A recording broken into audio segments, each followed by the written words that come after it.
আল্লাহুম্মা বারিক লানা ফি রজব ওয়া শাবান ওয়া বাল্লিগনা রমাদান। এই দোয়া করে কি করে না রমজান মাসে আমরা রুটিন করব, আমরা যেন আমরা কোন অবস্থাতে একটি সুন্নতে বাদ না দেই, আসর সুন্নত বাদ না দেই, জোহরের সুন্নত বাদ না দেই, আমরা বিশেষ করে ফরজ নামাজ যেন আমরা বাদ না দিই। পারবো না ইনশাআল্লাহ? আল্লাহ আমাদেরকে তৌফিক দান করেন, বলেন আমিন। রমজান মাস হচ্ছে ওলি হওয়ার মাস। রমজান মাস ওলি হওয়ার মাস। রমজান মাস গুনাহমুক্ত জীবন গঠন করার মাস। রমজান মাস হচ্ছে নিজেকে সংশোধন করার মাস। রমজান মাস হচ্ছে আল্লাহর প্রিয় বান্দা, আল্লাহর প্রিয় বান্দি হওয়ার মাস। এই জন্য রমজান সহিশুদ্ধ হওয়ার জন্য ৬টি আমল আমরা করতে হবে। জানতে প্রস্তুত আছেন তো ইনশাআল্লাহ? কারা কারা প্রস্তুত আছেন হাত উঠাই। নারে তাকবীর। দ্বীন ইসলাম। আল্লাহু বিল হাক্কি বাশীরাও ওয়া নাযীরা ওয়া দাঈয়ান ইলাল্লাহি বিইذনিহি ওয়া সিরাজাও ওয়া কমারাম মুনীরা। أما بعد فأعوذ بالله من الشيطان الرجيم. بسم الله الرحمن الرحيم.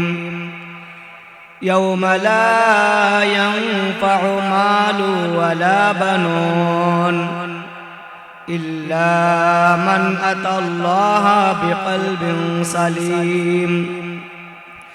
وقال النبي صلى الله عليه وسلم من صمت نجا، أو كما قال عليه الصلاة والسلام. صلى الله على سيدنا ومولانا محمد وعلى آله وأصحابه وسلم.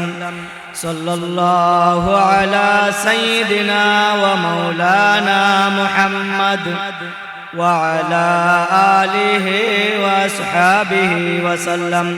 আমরা মহব্বতের সাথে সকলে দুরূদ ইব্রাহিমে পাঠ করি। اللهم صل على محمد وعلى آل محمد كما صليت على إبراهيم وعلى آل إبراهيم إنك حميد مجيد. اللهم بارك على محمد وعلى آل محمد كما باركت على إبراهيم وعلى آل إبراهيم إنك حميد مجيد. الحمد لله ثم الحمد لله. মালাকান্দি যুব সমাজের উদ্যোগে নাশিদ সন্ধ্যা এবং ওয়াজ ও দোয়া মাহফিলের বর্তমান অধিবেশনের উপস্থিত মুরব্বিয়ানে কেরাম, যুবক ভাইয়েরা, দিন দরদি ইসলাম প্রিয় মুসলমান ভাইয়েরা, আমরা সর্বপ্রথম সেই মালিকের দরবারে শুকরিয়া আদায় করি যে আল্লাহ পাক রব্বুল আলামিন আপনাকে আমাকে অত্যন্ত মহব্বত করে ভালোবেসে দিনের একটি মুবারক মাহফিলে, জান্নাতের বাগানে আল্লাহ আমাদেরকে বসার, আসার, দিনে কিছু আলোচনা করার এবং শোনার যে আল্লাহ আপনাকে আমাকে তৌফিক দান করেছেন, পরিবেশ করে দিয়েছেন, সুযোগ করে দিয়েছেন, সেই মাহবুদের দরবারে আমরা আওয়াজ দিয়ে উচ্চ কণ্ঠে একবার কালিমাতুশ শুকর আদায় করে বলে আলহামদুলিল্লাহ। মুহতারাম হাজিরিন, আমি ধন্যবাদ জানাই এলাকার মুরব্বিয়ানে কেরামদেরকে, যুবক ভাইদেরকে, বিশেষভাবে ধন্যবাদ জানাই পর্দাশীল মা বোনদেরকে। আপনারা গ্রামবাসী সবাই মিলে এরকম একটি ইসলামী ওয়াজ মাহফিলের আয়োজন করেছেন। এটা অবশ্যই আল্লাহ পাক রব্বুল আলামিনের উপর, আল্লাহ পাক রব্বুল আলামিন অত্যন্ত মায়া করেন, ভালোবেসেন বিদায়, এই এলাকার মানুষকে অত্যন্ত ভালোবেসেন বিদায় আল্লাহ পাক রব্বুল আলামিন এত বড় একটি দ্বীনি মাহফিল করার সুযোগ দান করেছেন। এজন্য আমরা আবার জোরে সোরে শুকরিয়া আদায় করি আলহামদুলিল্লাহ। এলাকার যুবক ভাইয়েরা ইচ্ছা করলে গানের আয়োজন করতে পারতো, এলাকার যুবক বৃদ্ধ সকলে মিলে ইচ্ছা করলে ফুটবল খেলার আয়োজন করতে পারত, এলাকার সবাই মিলে হাডুডু খেলার আয়োজন করতে পারত।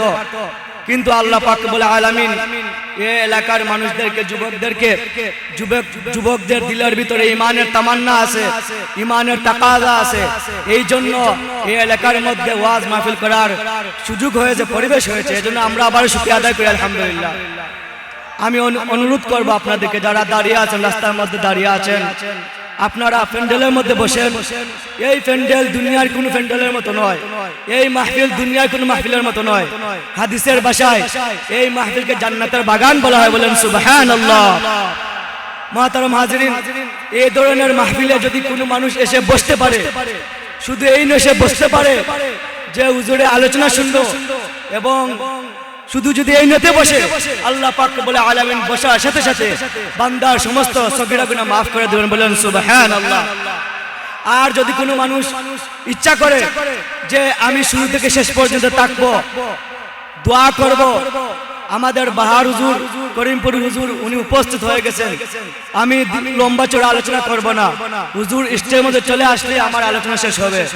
যদি এই নতে কোনো মানুষ বসে যে আমি শুরু থেকে শেষ পর্যন্ত বসবো, প্যান্ডেলের নিচে বসবো, জান্নাতের বাগানে বসবো এবং শেষ পর্যন্ত থাকবো, আল্লাহর কাছে তওবা কান্নাকাটি করে মাফ চাইবো, তাহলে আল্লাহ পাককে বলে আলামিন সগীরা গুনাহ কেন, কবিরা গুনাহ আল্লাহ পাক মাফ করে দেন, বলেন সুবহানাল্লাহ।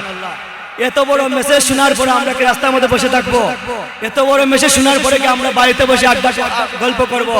আমরা সবাই জান্নাতের বাগানে চলে আসি। আল্লাহ আমাদেরকে তৌফিক দান করুন, সবাই বলেন আমিন। মুহতারাম হাজিরিন, সামনে যেহেতু রমজান মাস, সিজনের মাস, আমলের সিজনের মাস, প্রত্যেক জিনিসের একটা সিজন আছে। যারা কাপড় বিক্রি করে তাদেরও একটা সিজন আছে। কাপড় বিক্রেতা তাদেরকে যদি বলা হয় আপনাদের সিজন কোনটি, কোন দিন, তারা বলবে যে ঈদের মৌসুমে। কাপড়ের ব্যবসায়ী যারা আছে তারা বলে যে এটা মৌসুম। আমাদের মুসলমানদের, ইমানদারদের, নারী পুরুষ, শিক্ষিত অশিক্ষিত, ধনী গরিব সকলের জন্য আমলের মৌসুম হচ্ছে রমজান মাস, বলেন সুবহানাল্লাহ। আরো জোরে বলেন সুবহানাল্লাহ, আলহামদুলিল্লাহ, আল্লাহু আকবার। সুবহানাল্লাহ বলে গুনাহ হবে না, আল্লাহু আকবার বলে গুনাহ হবে না, নারে তাকবীর বলে গুনাহ হবে না, বরং সওয়াব হবে। সওয়াব হবে কি হবে না দোস্ত? এজন্য আমরা আবারো বলি আল্লাহু আকবার, নারে তাকবীর, দ্বীন ইসলাম। এইজন্য দোস্ত আর বুজুর্গ, এই রমজান মাস আমরা আজকের এই ওয়াজ মাহফিল থেকে প্রতিজ্ঞা করব, আমরা বাকি 11 মাস হেলে দুলে যেভাবে মন চায় সেভাবে আমরা কাটাইছি, কিন্তু আনেওয়ালা রমজান মাস কয়েকদিন পরে আমাদের সম্মুখে যে রমজান মাস আসবে, সেই রমজান মাসে আমরা যেন আগের মতো না চলি, আগের মতো যেন আমরা না চলাফেরা করি। আমরা এই রমজান মাসে একটা রুটিন করব। কি করব দোস্ত বুজুর্গ? একটা রুটিন করব। কারণ হচ্ছে এই রমজান মাস হচ্ছে ইমানদারদের, মুসলমানদের আমলের সিজনের মাস, বলেন সুবহানাল্লাহ। এই রমজান মাসে আমরা যে যত বেশি কোরআন তেলাওয়াত করব, এই রমজান মাসে আমরা যে যত বেশি দুরূদ শরীফ পড়ব, এই রমজান মাসে আমরা যে যত বেশি ইস্তিগফার করব, এই রমজান মাসে আমরা যে যত বেশি আওয়াবিন নামাজ পড়ব, এই রমজান মাসে আমরা যে যত বেশি ইশাকে নামাজ পড়ব, এই রমজান মাসে আমরা যে যত বেশি তাহাজ্জুদের নামাজ পড়ব, বাকি 11 মাস আল্লাহ পাক রব্বুল আলামিন নিজ দায়িত্বে আমাদেরকে এই রমজান মাসে আমল করার কারণে আল্লাহ পাক বাকি 11 মাস আমাদেরকে আমল করায় নেবেন, বলেন সুবহানাল্লাহ। এজন্য আমরা সবাই প্রস্তুত আছি তো ইনশাআল্লাহ? রমজান মাসে আমরা রুটিন করব, আমরা যেন আমরা কোনো অবস্থাতে একটি সুন্নতে বাদ না দেই, আসর সুন্নত বাদ না দেই, জোহরের সুন্নত বাদ না দেই, আমরা বিশেষ করে ফরজ নামাজ যেন আমরা বাদ না দেই। পারবো না ইনশাআল্লাহ? আল্লাহ আমাদেরকে তৌফিক দান করুন, বলেন আমিন। রমজান মাস হচ্ছে ওলিওয়ার মাস। রমজান মাস ওলিওয়ার মাস। রমজান মাস গুনাহমুক্ত জীবন গঠন করার মাস। রমজান মাস হচ্ছে নিজেকে সংশোধন করার মাস। রমজান মাস হচ্ছে আল্লাহর প্রিয় বান্দা, আল্লাহর প্রিয় বান্দি হওয়ার মাস। এই জন্য রমজান সহিশুদ্ধ হওয়ার জন্য 6টি আমল আমরা করতে হবে। জানতে প্রস্তুত আছেন তো ইনশাআল্লাহ? কারা কারা প্রস্তুত আছেন হাত উঠাই। নারে তাকবীর, দ্বীন ইসলাম। 6টি জিনিস আমাদেরকে আমল করতে হবে, অর্থাৎ 6টি অঙ্গকে হেফাজত করতে হবে। এই 6টি অঙ্গ কোন কোন অঙ্গ সেটা বলার আমার সময় নেই। শুধু একটি অঙ্গ বিষয় নিয়ে আমি আপনাদের সঙ্গে আলোচনা করব। আপনারা শুনতে রাজি আছেন তো ইনশাআল্লাহ? বসবেন তো ইনশাআল্লাহ? না সবাই চলে যাবেন? আমাদের তো মেজাজ হয়ে গেছে যে সুরওয়ালা বক্তা আসলে আমরা আসবো, মাঠে আসবো। ঢাকা থেকে ফাটাফাটি বক্তা আসলে আমরা মাঠে আসবো। কিন্তু দুস্তা বুজুর্গ, যদি আমরা এটাই মনে করি যে ঢাকা থেকে কণ্ঠওয়ালা সঙ্গীত কণ্ঠসুর বক্তা আসলে আমি ওয়াজ মাহফিলে আসবো, জুবায়ের আহমদ আনসারী সাহেব আসলে আমি ওয়াজে আসবো, খালেদ সাইফুল আইয়ুবী সাহেব আসলে আমি ওয়াজে আসবো, কাফাতুল্লাহ আল মাহদি সাহেব ওয়াজে আসলে আমি আসবো, এটা ভুল সিদ্ধান্ত। হেদায়েতের আলো নিয়ে আমরা বাড়িতে যেতে পারবো না যতক্ষণ পর্যন্ত এই মনোভাব নিয়ে আমরা ওয়াজ মাহফিলে না বসবো, ততক্ষণ পর্যন্ত ঈমান এবং আমলের হেফাজত হবে না।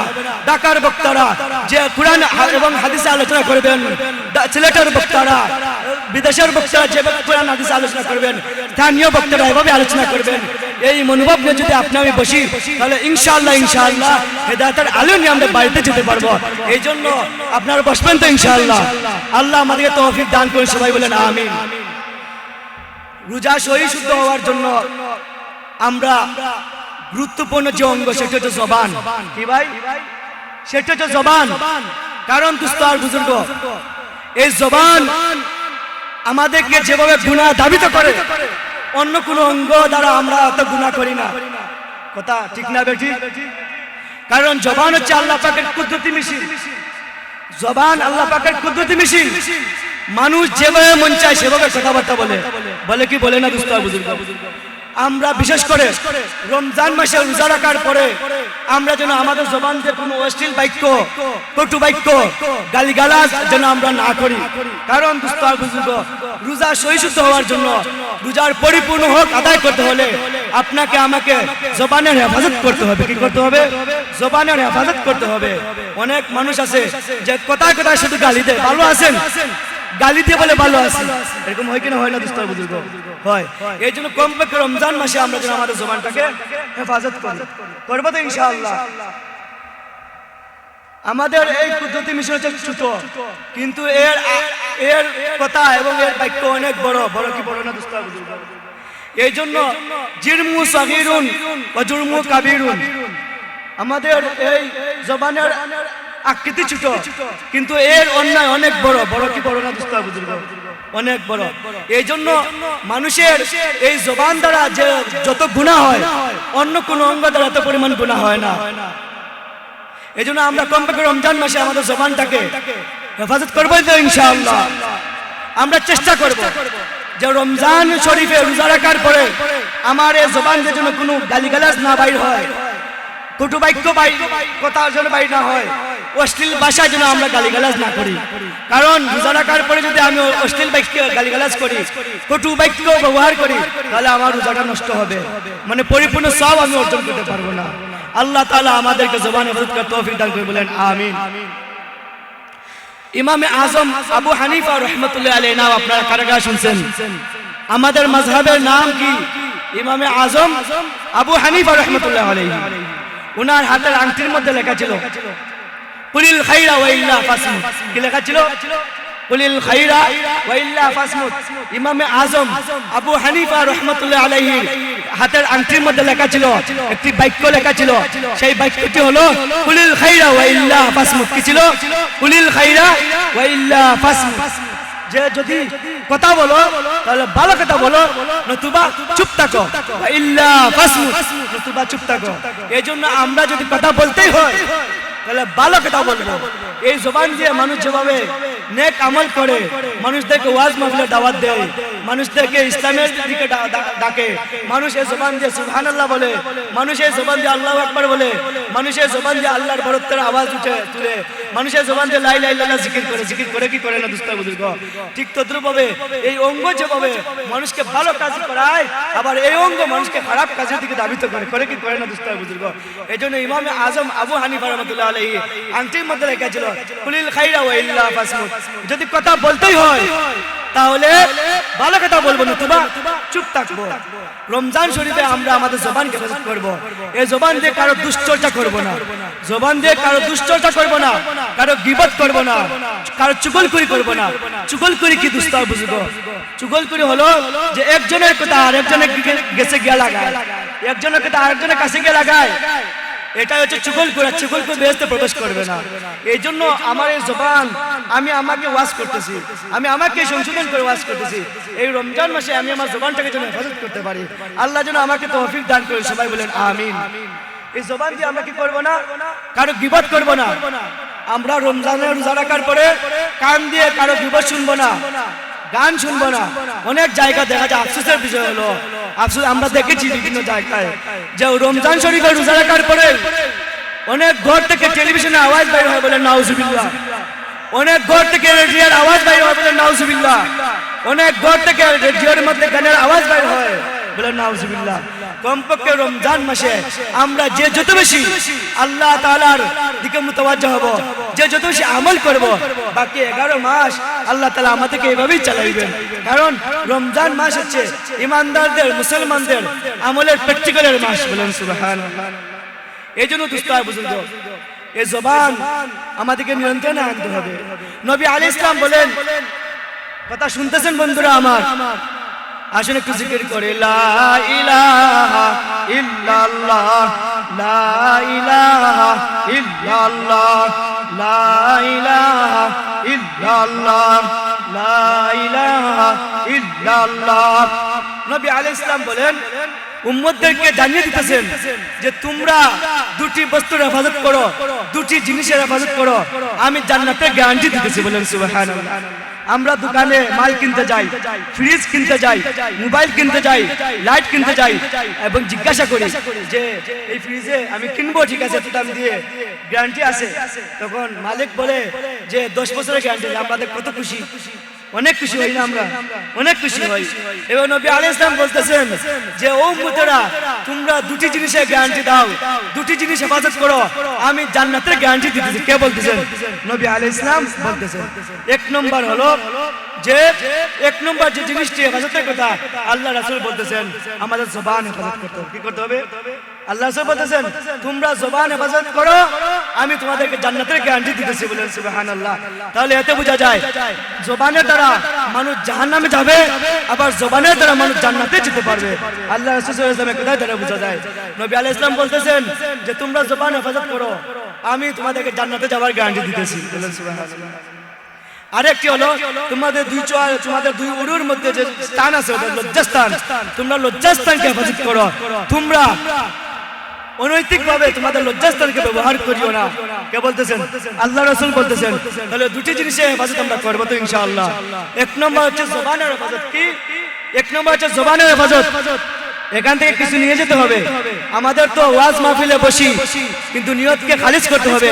আফসোসের বিষয় হলো কত বহু জায়গায় ওয়াজ মাহফিল হইতেছে, ইমাম সাহেবগণ প্রতি জুমাবারে আলোচনা করে থাকেন, ওয়াজ মাহফিল ও তাফসীর মাহফিল হয়, মানুষ হাজার হাজার মানুষ উপস্থিত হন, কিন্তু আমলের তো কোনো পরিবর্তন হয় না। হয় চুল পরিমাণ, বিন্দু পরিমাণ আমলের পরিবর্তন হয় না। উলামায়ে কেরাম টেনশনে আছেন, প্রতি জুমাবারে তো আলোচনা হয়, ইমাম সাহেবগণ যোগ্য ইমাম সাহেবগণ বিষয় ভিত্তিক নিয়ে আলোচনা করেন। ওয়াজ মাহফিলে বিদেশ থেকে বক্তা আনে, ঢাকা থেকে বক্তা আনে, পাকিস্তান থেকে বক্তা আনে, ওয়াজ মাহফিল করানো হয়, মানুষদেরকে ওয়াজ শোনানো হয়, কিন্তু আমলের তো পরিবর্তন হয় না। পরিবর্তন হয়, আমলের কোনো পরিবর্তন হয় না। এর একমাত্র অন্যতম কারণ হলো আমাদের নিয়ত ঠিক নয়। কি ঠিক নয়? নিয়ত ঠিক নয়। কারণ বর্তমানে ওয়াজ মাহফিলের প্রধান অতিথি হচ্ছে সিন্নি। ওয়াজে যাওয়ার আগে আগে জিজ্ঞাসা করে যে সিন্নি আসেনি, জিজ্ঞাসা করে কি করে না, সিন্নি আসেনি, সিন্নি বিদ্যুতা করছে, এটা তাবারক, এটা আমরাও খাই, তা বরকত। কিন্তু এই যে আগে সিন্নি আসেনি, সিন্নি যেখানে হবে মানুষের সমাগম সেখানে হবে, ঠিক না বেঠিক? আর বক্তা কারা কারা আসতেছেন, শোলিত কণ্ঠস্বর বক্তা আছেন কিনা, এটা আগে জিজ্ঞাসা করে। এজন্য আমাদের নিয়তকে কি করতে হবে? ঠিক করতে হবে। ও দুস্তা বুজুর্গ, সিন্নি খেলে তো আমাদের জীবন পরিবর্তন হবে না। আমাদের জীবন পরিবর্তন হবে, আমাদের জীবন পরিবর্তন হবে, সংশোধন হবে। ওয়াজ মাহফিল কিসের জন্য?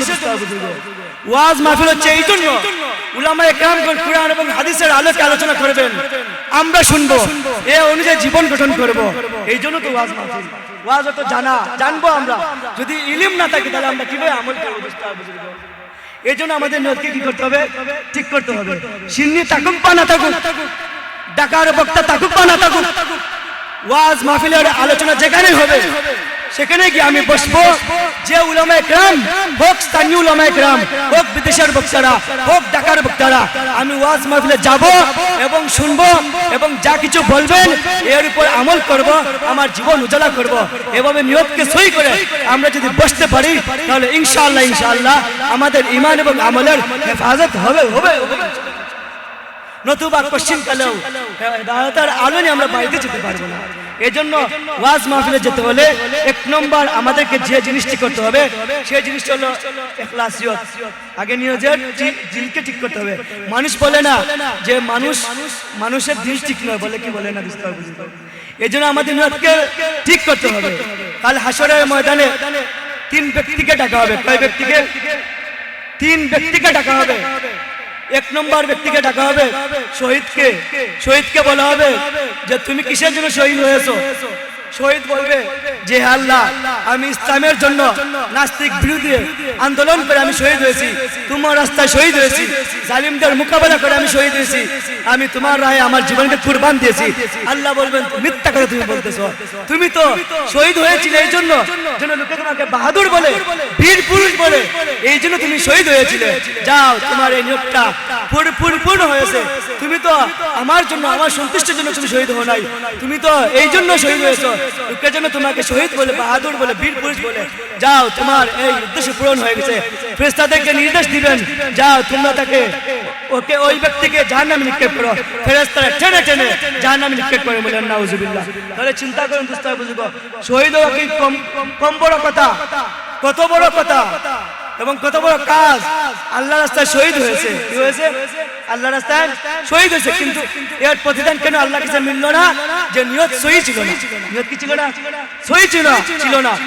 আর 2 নম্বর যে ব্যক্তিকে ডাকা হবে, দাতাকে। কাকে? দাতাকে। যারা দান করে ওই দাতাকে ডেকে বলা হবে যে তুমি কিসের জন্য দান করেছো? আল্লাহ বলবেন, ওই দাতা আল্লাহকে বলবে, আল্লাহ আমি দান করেছি, আল্লাহ তুমি আমাকে সম্পদ দিয়েছিলে, আমি সম্পদ তোমার রাস্তায় ব্যয় করেছি, তোমার রাস্তায় আমার সমস্ত সম্পদ ব্যয় করেছি, যেখানে যতটুকু প্রয়োজন ছিল আমি ব্যয় করেছি আমার সম্পদ থেকে। আল্লাহ বললেন তুমি মিথ্যা কথা বলতেছো, তুমি তো দান করেছিলে। যেন লোকে তোমাকে দানবীর বলে, দাতা বলে। কি বলে? দাতা বলে, দানবীর বলে। আল্লাহ বলবেন তুমি মিথ্যা কথা বলতেছো, যাও তোমার এই নিয়তটা পূর্ণ হয়েছে। তুমি তো এই জন্য নিয়ত করেছো তোমার দুনিয়া হাসিলের জন্য, যেন তোমাকে লোকে দাতা বলে। যা তোমার এই উদ্দেশ্য পূর্ণ হয়েছে, এখন আমার কাছে তোমার কোনো পাওনা নাই।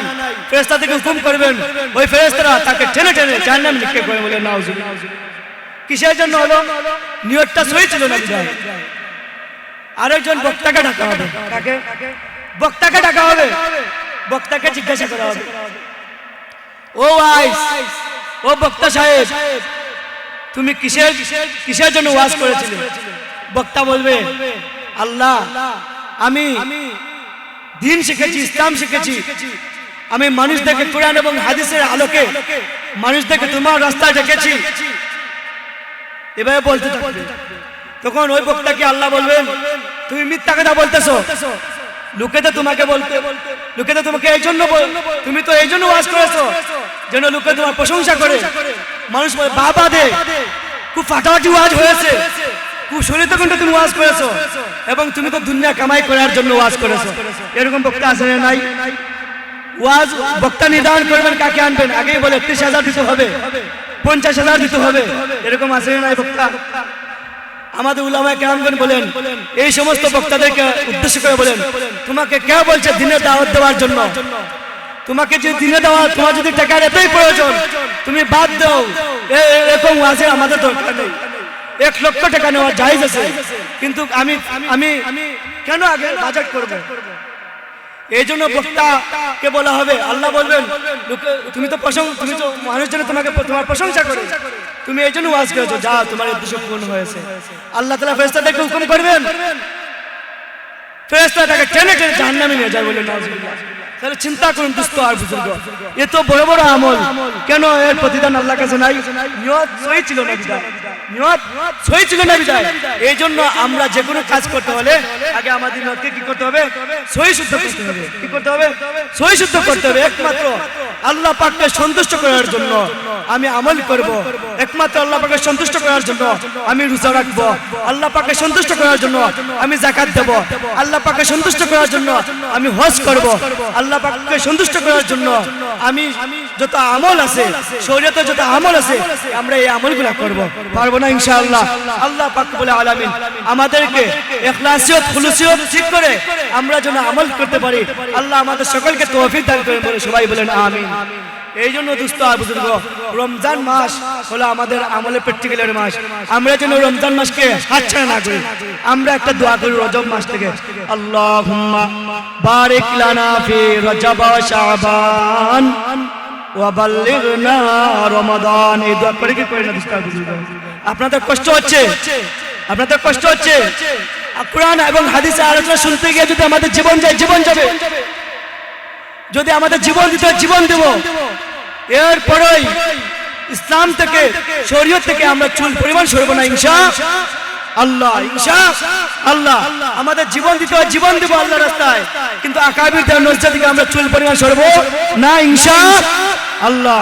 আল্লাহ আমাদেরকে কবুল করে মঞ্জুর করে সবাই বলেন আমিন। এই জন্য দোস্ত আর বুজুর্গ, রমজান মাসে আমরা বেশি বেশি দান করব। কি করব? বেশি বেশি দান করব। আল্লাহকে সন্তুষ্ট করার জন্য আমরা দান করব।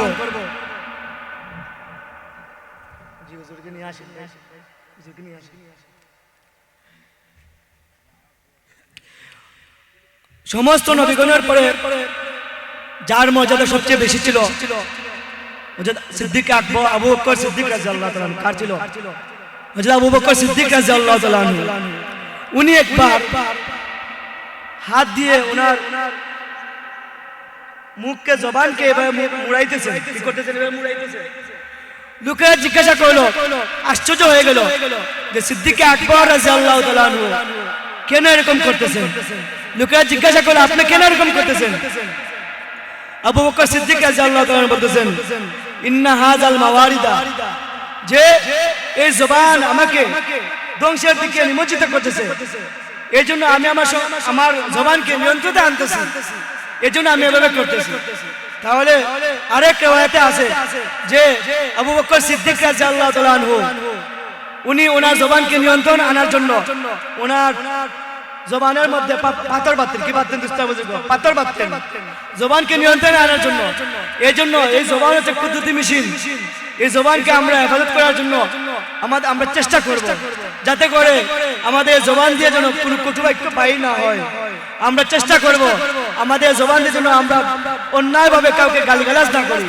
কারণ নবী আলাইহিস সালাম হাদিসের মধ্যে বলেন, মান সামাতা নাজা, যে চুপ থাকে সে নাজাত পায়। এই জবান দিয়ে যদি আমরা মানুষকে কষ্ট দেই, এই কষ্ট দেওয়া হারাম। নবী আলাইহিস সালাম হাদিসের মধ্যে বলেন, আল মুসলিমু মান সালিমাল মুসলিমুনা মিন লিসানিহি ওয়া ইয়াদিহি, খাঁটি মুসলমান ওই ব্যক্তি যার হাত ও মুখ হইতে অপর মুসলমান নিরাপদ থাকে। প্রকৃত মুসলমান ওই ব্যক্তি যার হাত এবং মুখ অপর মুসলমান থেকে নিরাপদ থাকে। এই জন্য যদি আমি প্রকৃত ইমানদার হতে চাই, প্রকৃত যদি মানুষ হতে চাই, তাহলে আমাদের হাত এবং জবানকে হেফাজত করব। আর রমজান মাসে আমরা সবাই আমাদের যে ভুলটা হয়, অনেক জায়গা দেখা যায় সেহরির সময় যে সমস্যা হয়, সেহরি শেষ বলার সাথে সাথে আমরা কি করে দেই? আজান দিয়ে দিই। সেহরি শেষ হওয়ার সাথে সাথে আমরা কি দিয়ে দেই? আজান দিয়ে দেই। আমি যারা মাইকের আওয়াজ দূর পর্যন্ত যাইতেছে সবাইকে লক্ষ্য করে বলতেছি, বিভিন্ন জায়গায় দেখা যায় সেহরি শেষ, টাইম শেষ, সাথে সাথে আজান দিয়ে দেন।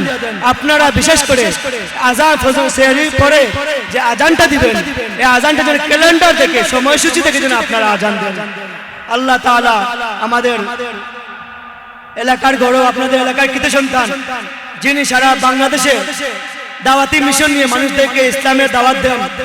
আপনাদের এলাকার সরতাজ আমার শ্রদ্ধেয় হুজুর, এই এলাকার কৃত সন্তান, এলাকার গর্ব হযরত মাওলানা কারি বাহাউদ্দিন নুরি সাহেব স্টেজ মধ্যে উপস্থিত হয়ে গেছেন। বক্তা চলে আসছেন, তাই আমি আর আমার আলোচনা দীর্ঘায়িত করছি না। যতটুকু আলোচনা করেছি আল্লাহ পাক রব্বুল আলামিন সর্বদার জন্য আমাকে আমলের তৌফিক দান করুন। আর আমার আলোচনা কোরআন এবং হাদিসে আলোচনা করতে গিয়ে যদি কোনো আমার কথা বলার দ্বারা যদি কষ্ট পেয়ে থাকেন, মাফ করে দিবেন। কারণ আল হাক্কু মুররুন একটি আরবি প্রবাদ আছে, হক কথা দিতে হয়, হক কথা দিতে হয়। এই জন্য আল হাক্কু মুররুন, যদি কথা বলতে গিয়ে যদি আপনার কষ্ট পেয়ে থাকেন আমাকে মাফ করে দিবেন। আমার জন্য দোয়া করবেন যেন আমি সারা বাংলাদেশে দাওয়াতি মিশন নিয়ে ইসলামের দাওয়াত দিতে পারি। আল্লাহ আমাদের সবাইকে তৌফিক দান করুন আমিন ওয়া আখিরু দাওয়ানা আনিল হামদুলিল্লাহি রাব্বিল আলামিন